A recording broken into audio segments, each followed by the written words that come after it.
3 नवंबर 1947 कश्मीर की सर्द और कंपा देने वाली हवाओं में उस दिन सिर्फ ठंड नहीं थी बल्कि बारूद की एक खौफनाक गंध घुली हुई थी। श्रीनगर एयरपोर्ट से कुछ ही मील की दूरी पर स्थित बडगाम का इलाका, जो हमेशा अपनी शांति के लिए जाना जाता था, आज मौत के साये में था। एक तरफ 700 से ज्यादा खूंखार और हथियारों से लैस कबायली घुसपैठिए थे, जिनकी आंखों में सिर्फ खून और तबाही की प्यास थी, और दूसरी तरफ थे भारतीय सेना की 4थी कुमाऊं रेजिमेंट के सिर्फ 50 जवान। 700 के मुकाबले सिर्फ 50।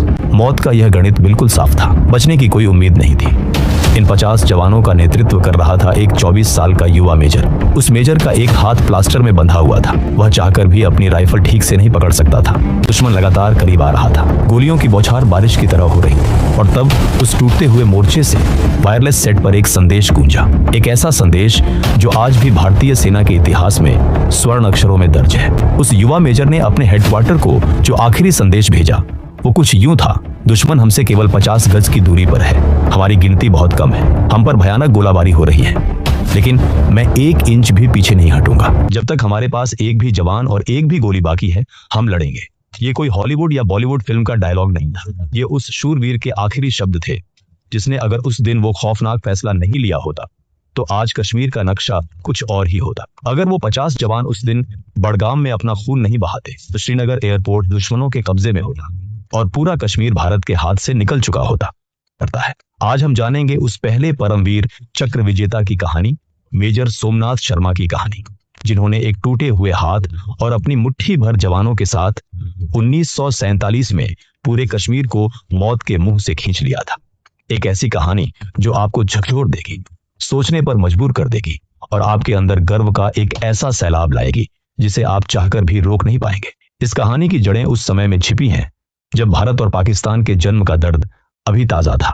अगस्त 1947 में जब देश का बंटवारा हुआ तो 500 से ज्यादा रियासतों को यह तय करना था कि वे भारत के साथ जाएंगी या पाकिस्तान के साथ। कश्मीर के महाराजा हरि सिंह असमंजस में थे। वे एक स्वतंत्र देश का सपना देख रहे थे, लेकिन उनका यह सपना बहुत जल्द एक भयानक दुःस्वप्न में बदलने वाला था। अक्टूबर 1947 का आखिरी हफ्ता, पाकिस्तान ने कश्मीर पर कब्जा करने के लिए एक बेहद गुप्त और खौफनाक योजना बनाई, ऑपरेशन गुलमर्ग। पाकिस्तानी सेना के जनरलों ने खूंखार कबायली लड़ाकों को आधुनिक हथियार दिए और उन्हें कश्मीर की तरफ धकेल दिया। 22 अक्टूबर को मुजफ्फराबाद में कत्लेआम शुरू हुआ, उड़ी और फिर बारामूला में जो हुआ वो इंसानियत के नाम पर एक ऐसा कलंक है जिसे इतिहास कभी भुला नहीं सकता। इन घुसपैठियों ने बच्चों, औरतों और बुजुर्गों को नहीं बख्शा। पूरा शहर जल रहा था। उनका अगला लक्ष्य था श्रीनगर, और श्रीनगर पहुंचने का सबसे अहम रास्ता था श्रीनगर का हवाई अड्डा। रणनीति बिल्कुल साफ थी। अगर घुसपैठियों ने श्रीनगर एयरपोर्ट पर कब्जा कर लिया तो भारत से कोई भी मदद कश्मीर नहीं पहुंच पाएगी, और अगर एयरपोर्ट गया तो कश्मीर हमेशा के लिए पाकिस्तान का हो जाएगा। महाराजा हरि सिंह ने घबराहट में भारत से मदद मांगी और 26 अक्टूबर को इंस्ट्रूमेंट ऑफ एक्सेशन यानी विलय पत्र पर हस्ताक्षर किए। कश्मीर अब आधिकारिक तौर पर भारत का हिस्सा था, लेकिन कागजों पर दस्तखत होने से जमीन पर हालात नहीं बदलते। दुश्मन श्रीनगर के दरवाजे पर दस्तक दे रहा था। समय रेत की तरह हाथों से फिसल रहा था। 27 अक्टूबर की सुबह भारतीय वायुसेना के डकोटा विमानों ने सैनिकों को लेकर श्रीनगर एयरपोर्ट पर उतरना शुरू किया। यह दुनिया के इतिहास के सबसे बड़े और सबसे खतरनाक एयरलिफ्ट में से एक था। इसी सैन्य टुकड़ी का हिस्सा थी 4 कुमाऊं रेजिमेंट, और इसी रेजिमेंट में थे मेजर सोमनाथ शर्मा। 31 अक्टूबर को मेजर शर्मा की कंपनी श्रीनगर पहुंची। हालात बद से बदतर हो रहे थे। भारतीय सेना मुख्य सड़कों पर घुसपैठियों को रोक रही थी, लेकिन दुश्मन बहुत चालाक था। उन्होंने मुख्य रास्तों को छोड़कर छोटे और गुप्त रास्तों से श्रीनगर एयरपोर्ट की तरफ बढ़ना शुरू कर दिया। बडगाम का गांव उसी रास्ते में पड़ता था। 3 नवंबर की सुबह ठंड हड्डियां कंपा रही थी। मेजर शर्मा की डी कंपनी को आदेश मिला कि वे बडगाम गांव की तरफ पेट्रोलिंग के लिए जाएं और वहां की स्थिति का जायजा लें। सुबह करीब 11 बजे उनकी कंपनी बडगाम पहुंची। शुरुआत में सब कुछ शांत लगा। गांव वाले अपने रोजमर्रा के कामों में लगे थे। कोई हलचल नहीं थी। दोपहर करीब 2 बजे के आसपास मेजर शर्मा ने हेडक्वार्टर को रिपोर्ट दी कि सब कुछ सामान्य है और वो जल्द ही वापस लौटने वाले हैं। लेकिन यह शांति एक बहुत बड़े तूफान से पहले की खामोशी थी, एक ऐसा धोखा जिसका अंदाजा किसी को नहीं था। गांव वालों के भेष में आसपास के घरों और जंगलों में सैकड़ों कबायली घुसपैठिए घात लगाए बैठे थे। वे बस सही मौके का इंतजार कर रहे थे। दोपहर लगभग 2:30 बजे अचानक बडगाम के एक घर से फायर हुआ। यह एक स्नाइपर शॉट था। इससे पहले कि भारतीय जवान कुछ समझ पाते तीनों तरफ से भारी गोलाबारी शुरू हो गई।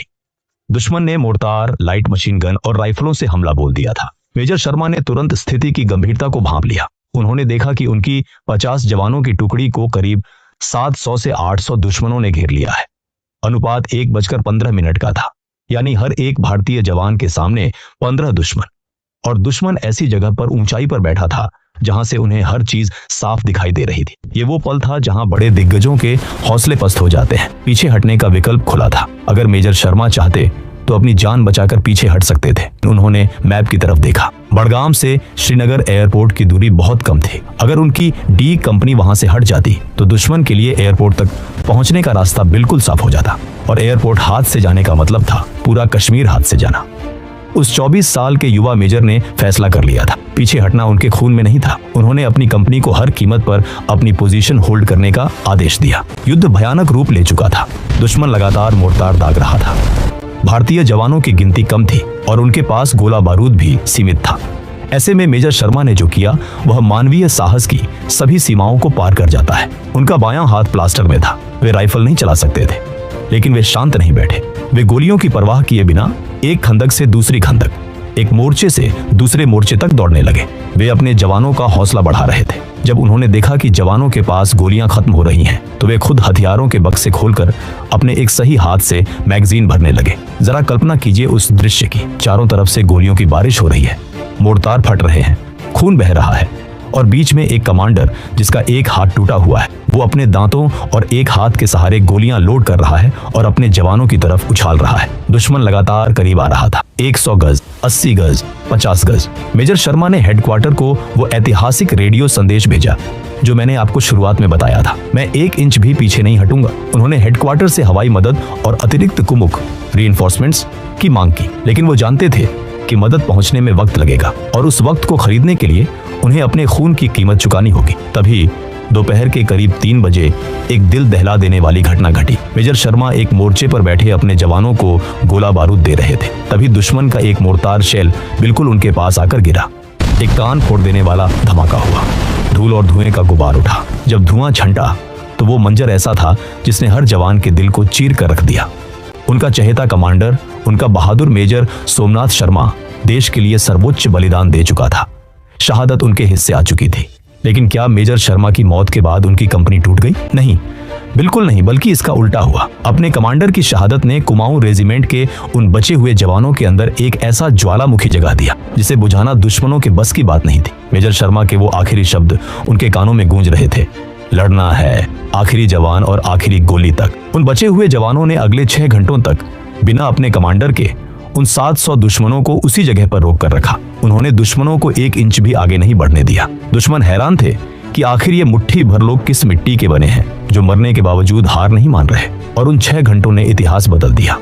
उन 6 घंटों में भारतीय सेना के हेडक्वार्टर को समय मिल गया। पहली सिख रेजिमेंट और कुमाऊं रेजिमेंट की बाकी टुकड़ियां बडगाम पहुंच गईं। भारतीय वायुसेना के विमानों ने आसमान से आग बरसना शुरू कर दिया। जब नई टुकड़ियां वहां पहुंची तो उन्होंने देखा कि बडगाम का मैदान दुश्मनों की लाशों से पटा पड़ा था। 50 जवानों ने 200 से ज्यादा दुश्मनों को मार गिराया था। दुश्मन भाग खड़े हुए थे। श्रीनगर एयरपोर्ट सुरक्षित था, कश्मीर बच गया था। लेकिन उस जीत की जो कीमत भारत ने चुकाई थी वो बहुत बड़ी थी। जब मेजर सोमनाथ शर्मा का पार्थिव शरीर वहां से उठाया गया तो उनकी जेब से श्रीमद् भगवद गीता की एक छोटी सी किताब मिली जिसे वे हमेशा अपने साथ रखते थे।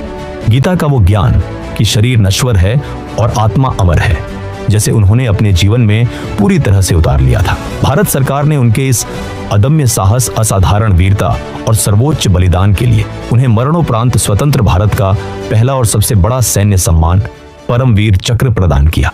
आज जब हम खुली हवा में सांस लेते हैं, जब हम कश्मीर की खूबसूरत वादियों की तस्वीरें देखते हैं, तो हमें यह कभी नहीं भूलना चाहिए कि उन वादियों की बर्फ में मेजर सोमनाथ शर्मा और उनके उन जवानों का खून मिला हुआ है। उन्होंने अपने आज को हमारे कल के लिए कुर्बान कर दिया। मेजर सोमनाथ शर्मा सिर्फ एक नाम नहीं है, वो एक प्रतीक है। वो प्रतीक है उस जज्बे का जो कहता है कि जब बात देश की आन बान और शान पर आ जाए तो टूटी हुई हड्डियां और सामने खड़ी मौत भी मायने नहीं रखती। वो हमें सिखाते हैं कि असली हार तब नहीं होती जब दुश्मन ताकतवर हो, असली हार तब होती है जब हम लड़ना छोड़ देते हैं। शर्मा की यह कहानी सिर्फ एक सैन्य इतिहास का हिस्सा नहीं है, ये एक सबक है हर उस युवा के लिए, हर उस नागरिक के लिए जो ये मानता है कि राष्ट्र सर्वोपरि है।